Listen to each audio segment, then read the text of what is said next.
not do a PowerPoint today for this topic. I think it would be, I'd love to keep it a little just more, free flowing and people typing into the chat box, since it's a little bit different topic, the selling luxury, especially in the changing market. So if they want to type in any question they have around that topic, anything they were hoping to get from the webinar today, then we'll absolutely make sure that we do that. So Awesome. I looked at the slides and like, we don't need them. We're This not doing is my slides this time. favorite topic. So we will dive right in whenever you tell me go. Perfect. And we did have, it might be a little bit of a smaller audience today. Did not know that there was a One Lux training event also happening for the Realty Group. So of course the big pool of agents that would benefit from this, but they have emailed me and I assured them that we would get them the recording of this. So it will highly benefit them, but we are ready to jump in whenever you are. Awesome. Well, for those of you who don't know me, I am Debbie Grote. I am the CEO and co-founder of Forward Coaching, and I have met most of you either at an event or on a town hall or a webinar somewhere. So happy to be back with you. I'm going to, just in case I forget, I want to give you my email up front. If you think, I need to email Debbie a question later, it's Debbie@forwardcoaching.com. So it's easy, and that's DEBBIE. So feel free to email me, Debbie@forwardcoaching.com. I actually was just on a coaching session before I jumped on with all of you with one of our great coaching clients, Ernie Carswell. Ernie just took a $54 million listing in Beverly Hills. So, there's that kind of luxury. And then there is the entry into luxury, or the higher end. And I think we'll spend more time together today talking about that next step up, like how to grow that price point to the next level. I know you've got control there, Justin. We'll let you do your thing. So first, though, I thought, let's discuss, why is a changing market potentially a good time to break into luxury? Because it's a little counterintuitive, if you will, because you might think, well, if the market becomes more challenging, won't it take the luxury homes longer to sell? Yes, it will. Won't some of them not sell? Absolutely. So then why would I want to do luxury or get into luxury in that kind of market? And the real truth is, because that's when there will likely be more opening or opportunity. So I'll give you an example. One of our clients for 10 years, Sean Stanfield in Huntington Beach, Sean, a couple of decades ago, in a very challenging market cycle, wanted to break into Huntington Harbor, wanted to control that luxury market, but there was kind of a chokehold of these top agents that had been there forever. And at the time, Sean just did not have the budget to be throwing tons of marketing dollars to try to outmarket these veterans. So he said, well, here's a thought. Why don't I just go after the expired and canceled listings in Huntington Harbor? And there's actually a saying in luxury, it's better off to be the firstborn, the second spouse, and the second or third agent in on a luxury listing. Why? Because they've tried these aspirational, crazy prices, and now they realize the market is not going to support that. So one of two things happens. They either become reasonable, and the next agent in gets them at the right time when they're ready to listen, or they just decide they're not going to sell at all, which is fine. So Sean said, I'm going to go after the ones that are truly motivated. I'm going to do a great job marketing that home. I'm going to get it sold. And he became known as the guy that got the tough to sell sold in that Huntington Harbor area. Now, then what he did is he turned that into a geographic farm. And I guess you could say the rest is history. He's farmed it for 25 years, and he took that market presence and just spread south towards the beach and really has a huge market share in Huntington Beach. It started with those expired and canceled in that luxury market. So that's why it could be a good opportunity, because you can get in to those expireds and cancels without spending a fortune marketing. Also, because agents who in the last couple of years chased luxury because anything would sell, right? Anything and everything would sell. So like, oh, I want to go after that one because it has an extra zero. Well, now they're going a different direction, right? Because they're thinking, oh, that market's going to be tougher. Oh, I might have to try harder. Now I'm going to go back to the bread and butter. So that's why it creates a little bit of vacuum in the luxury space. Now, we coach a lot of luxury agents here, and they're telling me that right now, yeah, they're getting price reductions, but their price reductions are because people overpriced it to begin with, and they're selling them as soon as they reduce them. And there's lots of cash buyers out there. So in a sense, that luxury market, they're not as impacted necessarily by the interest rates. There were a couple that lost luxury deals because the stock market, and they lost some of their money and didn't have what they wanted. So that happens too. But they have more discretionary income and more options, and more, options of financing. And there's a saying in luxury, rich people get bored, so they move around more often, and rich people have rich friends. So they're more likely to be able to give you super valuable referrals. So all of that is why you might want to start thinking about, where's that next level of price point that I'm excited about, I'm passionate about it, I would love to start getting some traction there. And maybe you just set aside 20% of your day or 20% of your week to work your action plan to break into that market. Does that make sense, Justin? Certainly does, yeah, to break it down that way for sure. Yeah, and guys, feel free to, type in the chat box, if you will, as we go. So someone might say, well, but I'm nervous. I don't know that market. I've never worked that price range. What do I do? Well, let's talk about Ernie. And by the way, guys, if you look up Ernie Carswell, Carswell, Ernie Carswell, Douglas Elliman, Beverly Hills, awesome guy, just such a great man, very gracious. And he's been in the luxury business for 25 years in Beverly Hills. Ernie said when he first came to Beverly Hills, he moved from New York.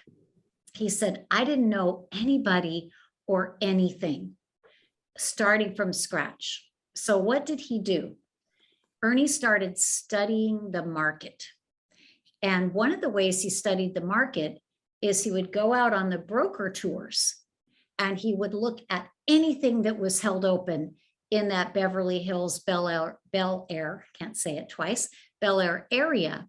And he would go in and he would interview that agent. He would say, I'm new to the market here, and I really want to understand, why is this property unique? If I were to show it to a buyer, what would I say? Why is the location special?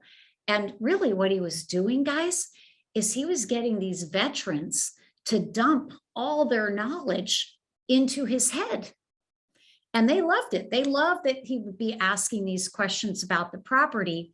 And then he would just go around in his little notebook, and he's writing notes fast and furious as they're talking to him about, well, this is why this view is amazing. And this is why, this location is superior to the one on the other side of the road. And then he would go back at night and he would study his notebooks. He would study the MLS data. He would read the Wall Street Journal. He thought, I have to know the pulse of the market. I have to have 10 great properties to talk about at all times. And I have to be able to have data-driven conversations. He also felt he needed to know the cost per foot to rebuild or remodel. He needed to understand about unique architecture, history of the area. So he became a student of the market. And what was pretty cool is that before he even got his first listing, people were already thinking of him as the expert because he would go to social events, gatherings, and he would talk about the properties he'd seen, which were really sexy properties. So people loved to hear about them. And they just assumed because he was so knowledgeable that he was in the mix. Now, the next thing he did, which I think is smart, is he found an agent that he felt comfortable with, thought that they would do business the way he would do business, and he asked them to partner with him when he got his first few opportunities to take a luxury listing. Buyers, no problem, right? That was piece of cake because he knew the market.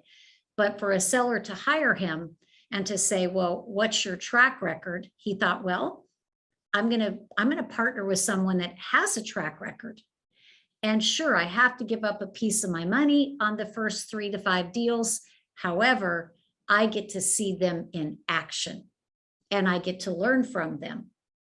And even today, like if you called Ernie today and said, I have a Bel Air listing and I don't know the market, but I'd like to co-list it with you, Ernie. He does that kind of thing all day long.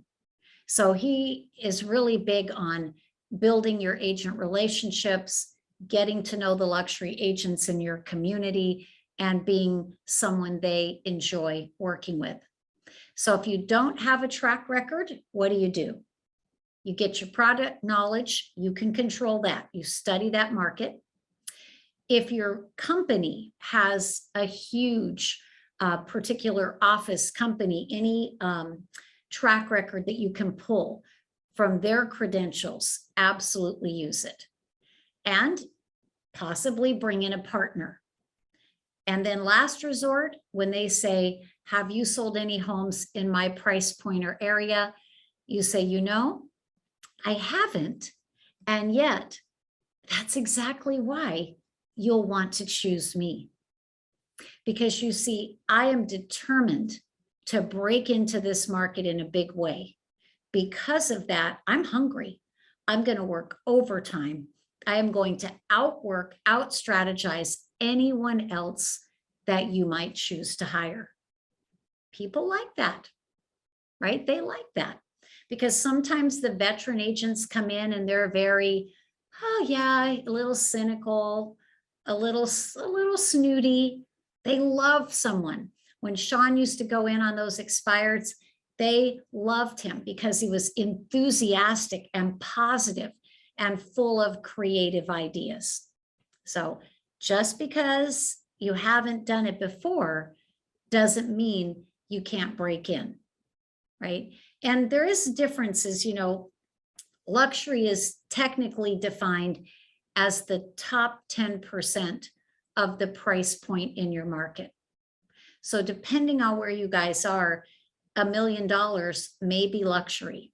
Here in Newport Beach, it's not luxury, right? So you find your spot there, but when you start to get into, especially the double-digit luxury, then there are more demands, right? Then it might be a little much harder to sell, more marketing requirements, but there's that sweet spot of the entry into luxury and that first level or so of luxury in your market. And that's probably the one you would want to target initially. Okay. Justin, anything you can think of you want to throw out there? Otherwise, I'll just go on to the next couple of things. Yeah, no, I think it's good. I think it's important that going back to a little bit earlier of, setting that time aside, time blocking, because this is something you have to really be strategic with, right? Right. Especially, a different clientele. And like you said, that first entry level. So you really want to make sure it's planned out well. And if you do end up partnering with an agent to kind of help you kind of break into that and strategize. But yeah, no, I think it's great. Yeah, and another way to get your first couple of luxury clients, and they may be buyers, but whatever, would be to go to luxury agents and say, can I hold your listing open? And that was something that Ernie did as well. And he did it a lot as a newer agent. And he was just, of course, dressed professional. He made a great presentation. He was very likable and he was very respectful of those listing agents. And he got a little group that really began to rely on him as somebody they could call on, and they would trust him to hold their listings open. So then he started selling a few luxury buyers, and then, the rest is history. So that's another way in. If expireds and canceleds are not your thing, then find luxury agents, especially if it's an out of town agent that happens to have a luxury listing in your market, and they may not want to be coming back and forth, to service that listing. Then, in terms of marketing, we should talk about that for a minute. Most of the true top luxury agents, they're very careful about their budget. They try very hard not to do things like pay for the staging, but sometimes you have to. However, if you can get the seller to agree to pay you back, but then how are you going to collect? So it's better if they're willing to pre-fund some of the bigger expenses, and then you pay them back at the closing. That's not uncommon in luxury. So if someone wants to ask a really high price, and then their expectation of you is to spend $10,000 to market the home, you may need to say, well, Mr. and Mrs. Seller, because you're going to choose the price, and I'm not sure if the home will sell at that price, I need for you to front the marketing, and then we'll have an agreement that I will repay that upon the close. So you can negotiate, and more fancy marketing doesn't mean it's going to sell more easily, right? Often it's just some of the things you do to keep that seller happy. So determine what your budget is. And when they're asking for things that are really expensive, be careful. Because remember, especially in a market where they may not like the price, they might just say, I'm going to take it off the market. So if you're going to spend and you're uncertain about them, you may want to have some agreement that if they were to cancel that listing or take it off the market, that they're going to repay you for your expenses.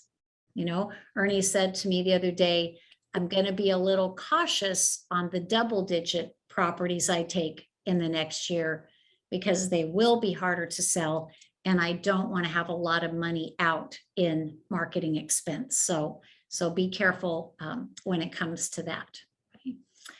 And then in terms of presentation, I think it's really important to figure out who is your seller, what would be important to them, customize your presentation. Most of the top luxury agents like to send over a nice pre-listing package.